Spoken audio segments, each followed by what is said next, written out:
Alors, s'agissant de la contribution des instances dans le risk management, les instances impliquées, on va voir un petit peu de qui il s'agit, principalement le comité des risques, et revenir sur quelques principes fondamentaux de gestion de risque dans le cadre de ces acteurs. Alors, sur les instances impliquées dans la gestion des risques, c'est évidemment le comité d'audit et des risques qui va être en première ligne sur ce sujet-là pour travailler sur la gestion des risques. Dans le secteur financier, d'ailleurs, ce comité des risques doit être séparé du comité d'audit et on assiste d'ailleurs dans beaucoup de secteurs, pas seulement dans le secteur des services financiers, à un comité des risques différent du comité d'audit. Donc, quelles sont ses missions principales? Qu'est-ce qu'il doit faire? Il doit valider donc, la cartographie des risques. Aujourd'hui, le risk management commence par d'abord l'élaboration d'une cartographie des risques, dans l'ensemble des risques de l'entreprise.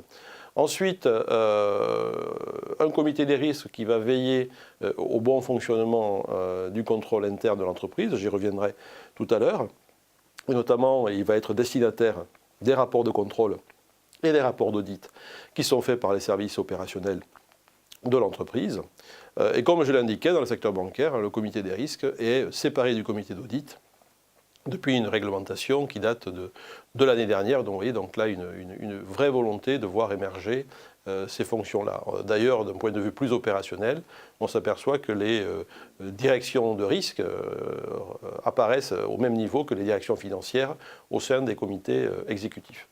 Enfin, il y a une présentation qui va être faite au conseil d'administration par le comité des risques, par le président ou la présidente du comité des risques, pour indiquer à quel type de risque l'entreprise est exposée et les mesures qui sont prises pour, je dirais, limiter ces expositions et assurer la couverture de ces risques. Donc aujourd'hui, un thème fort à l'agenda des conseils et donc de ce comité des risques, qui, par contre, ne remonte pas jusqu'à l'Assemblée générale, puisqu'il n'y a pas, le plus souvent, de rapports détaillés sur les risques qui sont faits lors de l'Assemblée générale. Et il peut y avoir cela au moment de la présentation des comptes, mais c'est, je dirais, assez peu présent. Et il n'y a, à ma connaissance, pas eu de résolution prise autour des questions de risque.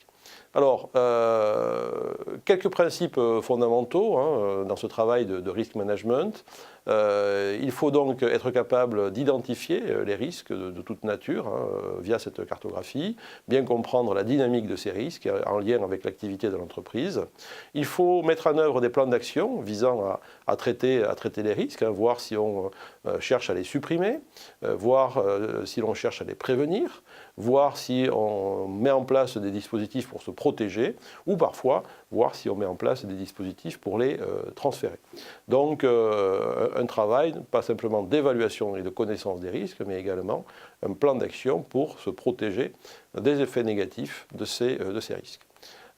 Voilà un petit peu les grands sujets qu'il y a autour de la question du risque et on va voir par la suite que ces missions sont en train de prendre une tournure tout à fait particulière dans le travail des instances de gouvernance.